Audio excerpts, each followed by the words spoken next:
Hi weavers, welcome to ask talks. నా పేరు BK Reddy.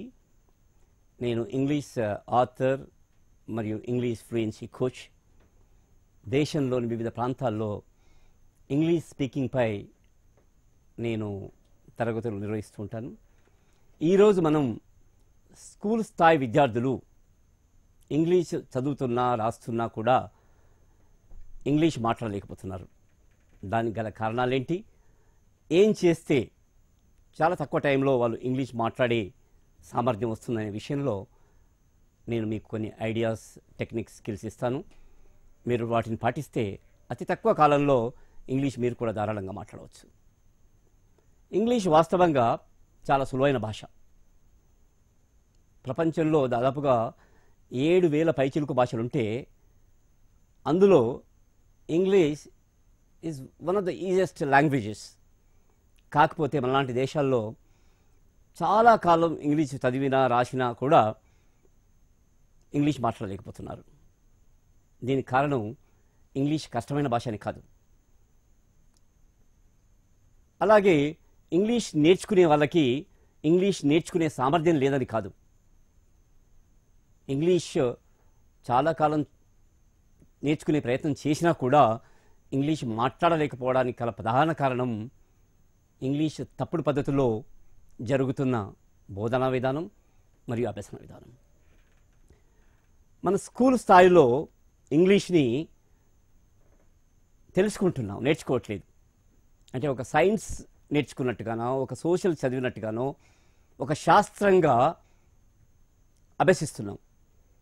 వాస్తవానికి ఇంగ్లీష్ నేర్చుకోవడం అనేది ఒక సైక్లింగ్ కానీ, ఒక స్విమ్మింగ్ కానీ, గిటార్ కానీ, ఫ్లూట్ కానీ నేర్చుకోవడం లాంటిది. మీకు తెలుసు, cycling, swimming, guitar, drawing, painting ఇవన్నీ పుస్తకాల ద్వారా రావు. సైకిల్ తొక్కితేనే సైకిల్ వస్తుంది, నీళ్ళలో దిగి ఈదితేనే ఈత వస్తుంది అనే విషయం మీకు అందరికీ తెలుసు. కానీ మన విద్యా విధానంలో చిన్నప్పటి నుండి పుస్తకాల ద్వారా ఇంగ్లీష్ నేర్పే ప్రయత్నం జరుగుతూ ఉంది. పుస్తకాల ద్వారా ఏ భాషను కూడా నేర్చుకోవడం సాధ్యం కాదు. మీకు తెలుసు, మీరంతా కూడా స్కూలుకు వెళ్ళకముందే ఇంటి దగ్గరే తెలుగు బాగా మాట్లాడడం నేర్చుకున్నారు. మీరే కాదు, ప్రపంచంలో ఎవరైనా సరే రాయడం, చదవడం నేర్చుకోకముందే బాగా మాట్లాడడం నేర్చుకుంటారు. అందుకు భిన్నంగా మనలాంటి దేశాల్లో, అంటే ఇంగ్లీషును పరాయి భాషగా నేర్చుకుంటున్న మనలాంటి దేశాల్లో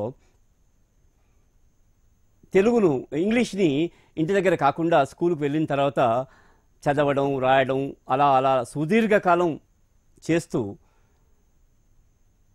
వినడం కానీ మరియు మాట్లాడడం కానీ అనే ప్రాక్టీస్ లేకుండా తర్వాతి క్రమంలో ఇంగ్లీష్ మాట్లాడే ప్రయత్నం జరుగుతూ ఉంది. అలా సాధ్యం కావట్లేదు. ఎందుకంటే ప్రపంచంలో ఏ భాషనైనా LSRW క్రమంలో నేర్చుకుంటారు. L అంటే లిజనింగ్, S అంటే స్పీకింగ్, R అంటే రీడింగ్, W అంటే రైటింగ్. LSRW. ఈ క్రమంలో భాషను నేర్చుకున్న వాళ్ళలో ప్రపంచంలో ఎవరు కూడా భాష నేర్చుకోవడంలో విఫలం కాలే. ఇంగ్లీష్ దేశాల్లో America, England, Australia, New Zealand, Ireland లాంటి ఇంగ్లీష్ దేశాల్లో పిల్లలు స్కూలుకు వెళ్ళకముందే ఇంగ్లీష్ ఇంటి దగ్గరే ధారాళంగా మాట్లాడే స్థాయిలో వస్తారు. స్కూలుకు వెళ్ళిన తర్వాత ఇంగ్లీషును రీడింగ్, రైటింగ్ అలా చేస్తూ భాష ప్రావీణ్యాన్ని పెంచుకుంటారు. అందుకు భిన్నంగా మనలాంటి దేశాల్లో ఇంగ్లీషును వినటం, మాట్లాడడానికి పెద్దగా ప్రాధాన్యత లేకుండా సుదీర్ఘకాలం, అంటే స్కూల్ స్థాయిలో 10 సంవత్సరాలు, కాలేజీ స్థాయిలో 2 సంవత్సరాలు మరియు డిగ్రీ, పీజీ స్థాయిలో కూడా వినడం, మాట్లాడడానికి ప్రాముఖ్యత లేకుండా కేవలం చదవడం, రాయడం ద్వారా ఇంగ్లీష్ నేర్చుకోగలుగుతామేమో, లేదా ఇంగ్లీష్ నేర్చుకునే ప్రయత్నం జరుగుతూ ఉంది. అది వాస్తవంగా అలా ఎన్నేళ్ళు చేసినా కూడా ఇంగ్లీష్ నేర్చుకోవడం జరగదు. ఎందుకంటే ఇంగ్లీష్ నేర్చుకోవడం కానీ, ఇంగ్లీష్ మాట్లాడడం కానీ ఒక ప్రాక్టికల్ స్కిల్, ఒక ఫిజికల్ స్కిల్. పుస్తకాల ద్వారా రాదు. కేవలం మాట్లాడడం ద్వారానే ఇంగ్లీష్ నేర్చుకోగలుగుతాం. ఇక్కడ ఒక ముఖ్యమైన విషయం మనం గమనించాలా. మనలాంటి దేశాల్లో ఇంగ్లీష్ నేర్చుకోవడం పట్ల ఒక తప్పుడు అపోహ ఉంది. ఆ అపోహ ఏర్పడడానికి కారణం ఏంటంటే, ఇంగ్లీష్ మనకంతా తెలుసు, English is an imported language. Britishers English విద్యా విధానాన్ని మన దేశంలో ప్రవేశపెట్టారు. ఆ దేశాల్లో ఇంగ్లీష్ చదివే పద్ధతులు, నేర్చుకునే పద్ధతుల్ని, పుస్తకాలని మన దేశానికి తేవడం జరిగింది. మనం కూడా వారిలాగే ఇంగ్లీష్ నేర్చుకునే ప్రయత్నం చేస్తున్నాం. కానీ వారు అవలంబించే పద్ధతులు, ఇంగ్లీష్ మాతృభాషగా గల దేశాల్లో అవలంబించే పద్ధతులు మనలాంటి దేశాలకి సరిపోవు. కారణం ఏంటంటే, అక్కడ చదవడం రాయడానికి ముందే ఎవరైనా భాష మాట్లాడడం నేర్చుకుంటారు, తర్వాత చదవడం రాయటంలో ప్రావీణ్యం సంపాదిస్తారు. అలాంటి విధానం మనకు లేదు. మనకి ఇంగ్లీషు పరిసరాల ద్వారా నేర్చుకునే అవకాశం కానీ, మాట్లాడడం ద్వారా నేర్చుకునే అవకాశం కానీ మనలాంటి దేశాల్లో లేదు. కనుక డెఫినెట్గా ఆ దేశాల్లో అవలంబించే పద్ధతులు, బోధనా విధానం, అభ్యసన విధానం మనలాంటి దేశాలకు సరిపోదు. మనలాంటి దేశాల్లో ఇంగ్లీష్ను ఒక ప్రాక్టికల్ స్కిల్ లాగా, ఒక నైపుణ్యంలాగా నేర్చుకోవాలి. అలాంటి విధానాన్ని మన పాఠశాలల్లో, కాలేజీ స్థాయిల్లో అవలంబించకపోవడం మూలంగా ఇంగ్లీష్ పట్ల చాలా గందరగోళం ఏర్పడింది. దాని ద్వారా నేర్చుకునేవారు ఎలాంటి అభిప్రాయాలు ఏర్పరచుకుంటున్నారంటే, ఇవన్నీ తప్పుడు అభిప్రాయాలు. చాలామంది ఏమనుకుంటున్నారంటే, ఇంగ్లీషు నేర్చుకోలేకపోతున్నాం కారణం ఏంటంటే, maybe English is a difficult language అనుకుంటున్నారు. వాస్తవానికి ఇంగ్లీష్ చాలా సులువైన భాష. ప్రపంచ దేశాల్లో ఇంగ్లీష్ ఇంతగా విస్తరించడానికి కారణం ఏంటంటే, ఇంగ్లీష్ చాలా సులువైన భాష కనుకనే ఎవరైనా నేర్చుకుంటున్నారు. అలా అలా మాట్లాడుతూ జరుగుతుంది ప్రపంచంలో కూడా. ఇంకోటి ఏంటంటే, ఇంగ్లీష్ నేర్చుకునే ప్రయత్నంలో విఫలమైన వాళ్ళు ఏమనుకుంటున్నారంటే, మేబీ నాకు ఇంగ్లీష్ నేర్చుకునే సామర్థ్యం లేదేమో అనుకుంటున్నారు. ఇది కూడా చాలా తప్పుడు అభిప్రాయం. కారణం ఏంటంటే, మంచి ఇంగ్లీష్ మీడియం స్కూల్లో చదివే చిన్న పిల్లలు, సెకండ్ థర్డ్ క్లాస్ చదివే చిన్న పిల్లలు ఇంగ్లీష్ ధారాళంగా మాట్లాడతారు. అంటే సెకండ్ థర్డ్ చదివే పిల్లలు పెద్దవారికన్నా ఇంటెలిజెంట్ అని కాదు కదా. వారు ఇంగ్లీష్ నేర్చుకోవడానికి గల కారణం ఏంటంటే, ఆ పిల్లలు ఇంగ్లీష్ స్పీకింగ్ ఎన్వైరన్మెంట్లో ఉంటూ ఇంగ్లీష్ వినడం మాట్లాడడం ద్వారా ఇంగ్లీష్ చాలా తక్కువ టైంలో నేర్చుకుంటారు. కానీ పెద్దవారు ఇంగ్లీష్ మాట్లాడే వాతావరణం చుట్టూ లేకపోవడంతో, పరిసరాలు లేకపోవడంతో, వినే అవకాశం లేకపోవడంతో, మాట్లాడే అవకాశం లేకపోవడంతో ఇంగ్లీష్ నేర్చుకోలేకపోతున్నారు. అంతేగాని ఇంగ్లీష్ నేర్చుకోవడానికి ఇంటెలిజెన్స్ కానీ లేకుంటే ఇంకేదో సామర్థ్యం కానీ అక్కర్లేదు. ఇప్పుడు ముఖ్యంగా మీరు తెలుసుకోవాల్సిన విషయం ఏంటంటే, స్కూల్ స్థాయిలో పిల్లలు సులభంగా ఇంగ్లీష్ ఏ రకంగా నేర్చుకోవచ్చు. ఎక్కడైతే ఏ స్కూల్లో అయితే ఇంగ్లీష్ స్పీకింగ్ ఎన్వైరన్మెంట్ బాగా ఉందో, మంచి కాన్వెంట్ ఇంటర్నేషనల్ స్కూల్స్లో ఎక్కడైతే బాగా ఉందో, పిల్లలు చాలా తక్కువ స్థాయిలో చదువుతున్న పిల్లలు కూడా ఇంగ్లీష్ బాగా తక్కువ టైంలో ఇంగ్లీష్ బాగా మాట్లాడగలుగుతున్నారు. అంటే దీని గురించి మనం ఏం అర్థం చేసుకోవాలంటే, భాషల్ని ఏ భాష అయినప్పటికీ కూడా పరిసరాల ద్వారా నేర్చుకుంటారు, సరౌండింగ్స్ ద్వారా నేర్చుకుంటారు, వినడం ద్వారా నేర్చుకుంటారు, మాట్లాడడం ద్వారా నేర్చుకుంటారు. కానీ దీనికోసం ఏదో ఎక్కువ పుస్తకాలు చదవడం కానీ, గ్రామర్ నేర్చుకోవడం కానీ, పదాలు నేర్చుకోవడం కానీ కాదు అవసరం. మరి ఎక్కడైతే ఇంగ్లీష్ స్పీకింగ్ ఎన్వైరన్మెంట్ లేదో, సాధారణంగా మనలాంటి దేశాల్లో 97-98% స్కూళ్ళల్లో ఇంగ్లీష్ మాట్లాడే వాతావరణం ఉండదు. పేరుకు ఇంగ్లీష్ మీడియం స్కూల్స్ అయినప్పటికీ కూడా అక్కడ విద్యా విధానం తెలుగులో సాగుతుంటుంది. టీచర్స్ కానీ పిల్లలు కానీ తెలుగులో మాట్లాడుతూ ఉంటారు. మరి అలాంటి ఇంగ్లీష్ మీడియం స్కూల్లో కేవలం ఇంగ్లీష్ నేర్చుకునే ప్రయత్నం, చదవడం, రాయడం, గ్రామర్, వొకాబులరీ ఇలాంటి ద్వారా నేర్చుకునే ప్రయత్నం జరుగుతూ ఉంటుంది. ప్రపంచంలో ఎవరు కూడా ఏ భాషను కూడా గ్రామర్ ద్వారా, పుస్తకాల ద్వారా, వొకాబులరీ నేర్చుకోవడం అంటూ సాధ్యం కాదు. ఇప్పుడు మనమంతా తెలుగు నేర్చుకున్నాం. తెలుగు మాట్లాడే ఎవరికి కూడా తెలుగు గ్రామర్ తెలియదు. తెలుగు పుస్తకాల ద్వారా నేర్చుకోలేదు, తెలుగు చదివి నేర్చుకోలేదు. తెలుగు పరిసరాల్లో పెరిగారు కనుక, తెలుగు మాట్లాడే వారి మధ్యలో ఉన్నారు కనుక ఆ మాటలు వింటూ మాట్లాడుతూ ప్రతి ఒక్కరు కూడా స్కూలుకు వెళ్ళకముందే, స్కూలుకు వెళ్ళి చదవడం రాయటం చేయకముందే తెలుగు మాట్లాడడం బాగా నేర్చుకున్నారు. అదే విధానం, అదే పద్ధతిలో ఇంగ్లీష్ కూడా నేర్చుకోవచ్చు. అయితే ఇక్కడ ముఖ్యంగా మన దేశంలో లేదా మనలాంటి దేశాల్లో, చైనా, పాకిస్తాన్ ఇలాంటి దేశాల్లో ఇంగ్లీష్ మాట్లాడే పరిసరాలు లేవు కనుక ఇది ఒక ప్రతిబంధకంగా మారింది ఇంగ్లీష్ నేర్చుకోవడానికి. అందుకే ఒక వినూత్న పద్ధతిలో, ఒక శాస్త్రీయ పద్ధతుల్లో న్యాచురల్గా కూడా కొద్ది ప్రయత్నంతో, కొద్ది అవగాహనతో ఇంగ్లీష్ కూడా నేర్చుకోవచ్చు. ఇక్కడ ఇంగ్లీషు భాష పట్ల మనలాంటి దేశాల్లో కొన్ని అపోహలు ఉన్నాయి. వాటిని గురించి మీకు తప్పక తెలియాలి. మనలాంటి దేశాల్లో ఏమనుకుంటున్నాం అంటే ఇంగ్లీష్ నేర్చుకోవడం అనేది కేవలం ఒక మైండ్ యాక్టివిటీగా అనుకుంటున్నాం.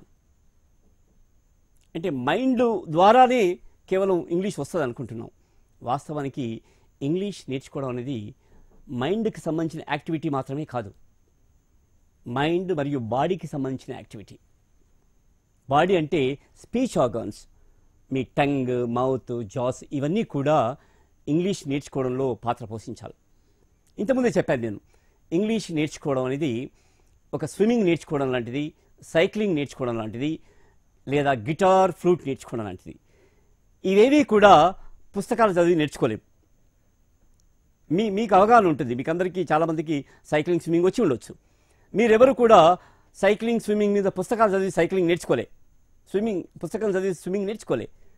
కేవలం స్విమ్మింగ్ చేయడం ద్వారా, సైక్లింగ్ తొక్కడం ద్వారా, గిటార్ కానీ ఫ్లూట్ కానీ వాయించడం ద్వారా మీరు అవి నేర్చుకున్నారు.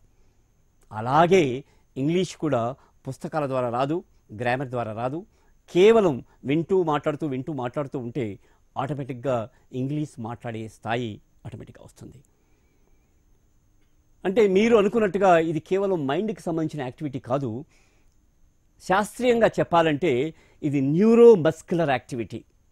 అంటే మైండ్ మరియు speech organs, mouth, tongue, jaws ఇవన్నీ ఉన్నాయి కదా, ఇవన్నీ కలిసి నేర్చుకోవాలా. దీని వెనక ఉన్న శాస్త్రీయత ఏంటంటే అది మామూలుగా మనకు ఎవరు చెప్పి ఉండరు. ఏదైనా ప్రాక్టికల్ స్కిల్ నేర్చుకోవడం అనేది మస్కులర్ స్కిల్. మన శరీరంలోని ప్రతి కణానికి, శరీరంలోని ప్రతి మజిల్కి మెమరీ ఉంటుంది, ఇంటెలిజెన్స్ ఉంటుంది. అందుకే మనం ఒకసారి స్విమ్మింగ్ నేర్చుకుంటే, జీవితంలో ఒకసారి ఈత నేర్చుకుంటే చచ్చే వరకు గుర్తుంటుంది. కారణం ఏంటంటే అది body skill, muscle skill. Cycling కూడా ఒకసారి నేర్చుకుంటే ఎన్నో ఏళ్ళు గుర్తుంటుంది, అది మజిల్ స్కిల్. కానీ ఇంగ్లీష్ నేర్చుకోవడానికి మన న్యాచురల్గా మన సిస్టమ్కి ఉండే, మన బాడీకి ఉండే ఏ మజిల్ మెమరీ, మజిల్ ఇంటెలిజెన్స్ ఏదైతే ఉందో దాన్ని మనం వాడుకోవట్లేదు. అంటే భాషను మాట్లాడుతూ నేర్చుకుంటే మీరు ఆటోమేటిక్గా మీ స్పీచ్ మజిల్స్, మీ మైండ్ మర్చిపోయినా కూడా ఆ భాషని మీ స్పీచ్ మజిల్స్ గుర్తుపెట్టుకొని మాట్లాడగలుగుతాయి. ఇది మనలాంటి దేశాల్లో ఉన్న పెద్ద అపోహ. మైండ్ ద్వారా నేర్చుకునే ప్రయత్నం చేస్తున్నాం, మైండ్ ద్వారా ఎన్నేళ్ళు కష్టపడినా కూడా భాష రాదు. భాషను ప్రాక్టికల్గా, ఫిజికల్గా నేర్చుకోవాల్సిందే. వెంటనే మీరు ఆ ప్రక్రియను మొదలు పెట్టాలా, అంటే మాట్లాడుతూ నేర్చుకోవాలా. అప్పుడు మాత్రమే ఇంగ్లీష్ నేర్చుకోగలుగుతారు. ఇక రెండో విషయం ఏంటంటే, ముఖ్యంగా మన విద్యా విధానంలో సాగుతున్న ఇంకో అపోహ ఏంటంటే, ఇంగ్లీష్ నేర్చుకోవడంలో పదాన్ని బేసిక్ యూనిట్గా తీసుకుంటున్నాం, పదాన్ని, వర్డ్ని. కానీ వాస్తవానికి ఏ భాషను కూడా పదాలతో నేర్చుకోలేం. నిజంగా చెప్పాలంటే భాషలని మాటల రూపంలో నేర్చుకుంటాం. పదం అంటే ఇండిపెండెంట్ వర్డ్, మాటలు అంటే ఎక్స్ప్రెషన్స్, స్టేట్మెంట్స్. భాషల్ని స్టేట్మెంట్స్ రూపంలో నేర్చుకుంటాం. మీకు ఇంగ్లీష్ మూవీలో చూసి ఉండొచ్చు మీరు. ఇంగ్లీష్ మూవీలో శ్రీదేవి కూడా ఇంగ్లీష్ నేర్చుకునే ప్రయత్నం చేస్తుంది. ఏదో ఒక సెంటర్కి పోతుంది ఇంగ్లీష్ నేర్చుకోవడానికి. ఆమెకు అక్కడ గ్రామరు, వొకాబులరీ చెప్పరు. చిన్న చిన్న మాటలు నేర్చుకొని మాట్లాడే ప్రయత్నం చేస్తూ ఇంగ్లీష్ నేర్చుకుంటుంది. ఆ మూవీలో ఒక సీన్ ఉంది, చాలా ఇంపార్టెంట్. దాని ద్వారా మీరు ఇంగ్లీష్ ఎలా నేర్చుకోవచ్చో తెలుసుకోవచ్చు. ఆ మూవీలో శ్రీదేవి ఒకరోజు క్లాస్ రూమ్కి ఏది ఇంగ్లీష్ మూవీలో జరిగిన ఒక చిన్న సంఘటన గురించి చెప్తున్నాను. ఒకరోజు శ్రీదేవి క్లాస్ రూమ్కి లేట్గా వస్తుంది. లేట్గా వచ్చి standing at the entrance Sridevi take the permission of the trainer. ఏమంటుందంటే ఆమెకేం తెలియదు ఇంగ్లీష్ గురించి, కానీ లోపలికి రావాలంటే ఏ రకమైన మాట వాడాలో తెలుసు అంతే. ఏమంటుందంటే మే కమిన్ సార్ అంటది. She doesn't know anything, she only knows how to take permission. May come in sir అంటది. ఆ ట్రైనర్ అంటారు యూ మే అంటాడు. ఆమె లోపలికి వస్తుంది. లోపలికి వచ్చి తన సీట్ దగ్గరికి వచ్చి తనకున్న నాలెడ్జ్తో ఒక మాట మాట్లాడే పరిజ్ఞానంతో అదే మాటను ఉపయోగించి ఏమంటదంటే మే ఐ సిట్ సార్ అంటది.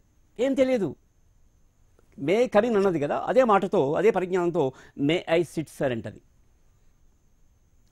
అదే విధానంగా may I talk to you sir, may I borrow your pen sir, may I go out sir అనే విధానంలో మాట్లాడుతూ వెళ్ళవచ్చు.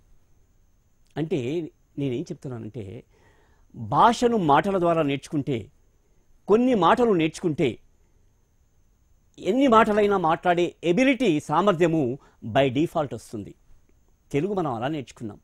మన పేరెంట్స్ నుంచి, పరిసరాల నుంచి కొన్ని మాటలు నేర్చుకున్నాం. ఆ పరిజ్ఞానంతో స్కూలుకు వెళ్ళకముందే ఏ మాట అయినా చెప్పే ఎబిలిటీ బై డిఫాల్ట్ వచ్చింది తెలుగులో. ఇంగ్లీష్లో కూడా అలాంటి సామర్థ్యం వస్తుంది. కాకపోతే మాటలను నేర్చుకొని మాట్లాడుతూ ఉండాలి, మాట్లాడే అభ్యాసం చేయాలి. కానీ మన విద్యా విధానంలో అలాంటి ప్రక్రియ జరగట్లేదు. కేవలం మనం ఇంగ్లీష్ని నేర్చుకునే బదులుగా తెలుసుకుంటున్నాం. తెలుసుకుంటే భాష రాదు, నేర్చుకుంటే వస్తుంది. ఎందుకంటే భాష మాట్లాడడం, నేర్చుకోవడం అనేది ఒక ఫిజికల్ మరియు ప్రాక్టికల్ స్కిల్. సో మీరు కూడా ఇమీడియట్గా ఇప్పటి నుంచే ఇంగ్లీష్ని కేవలం తెలుసుకోకుండా తెలిసిన మాటల్ని మాట్లాడుతూ ఉండండి. తప్పు ఒప్పు ఇంపార్టెంట్ కాదు, మాట్లాడడం ఇంపార్టెంట్. మాట్లాడితే మీ స్పీచ్ ఆర్గాన్స్, మీ మజిల్స్, స్పీచ్ మజిల్స్ ఆ భాషని పట్టుకుంటాయి. మీ మాట్లాడే విధానం కూడా మారిపోతుంది. ప్రధానంగా మీకు చెప్పేది ఏంటంటే ఇంగ్లీష్ను మన విద్యా విధానంలో సాగుతున్నట్టుగా కేవలం రీడింగ్, రైటింగ్కి పరిమితం కాకుండా, చదవడానికి, రాయడానికి పరిమితం కాకుండా చిన్న చిన్న మాటలతో తప్పు ఒప్పుకు సంబంధం లేకుండా తెలిసిన మాటలతో మాట్లాడుతూ ఉంటే సరిగ్గా మాట్లాడడం ఆటోమేటిక్గా వస్తుంది. మన మాతృభాషలో జరిగినట్టుగా ప్రపంచంలో ఎవరైనా భాషల్ని ఈ రకంగా నేర్చుకుంటారు. మనం కూడా ఇంగ్లీష్ని చదవడం, రాయడం ద్వారా కాకుండా వాటితో పాటుగా మాట్లాడుతూ నేర్చుకోవాలా. మాట్లాడడం ద్వారానే మాట్లాడడం వస్తుందనే విషయాన్ని మీరు తెలుసుకొని ఇమీడియట్గా right from this moment you must begin speaking. All the best.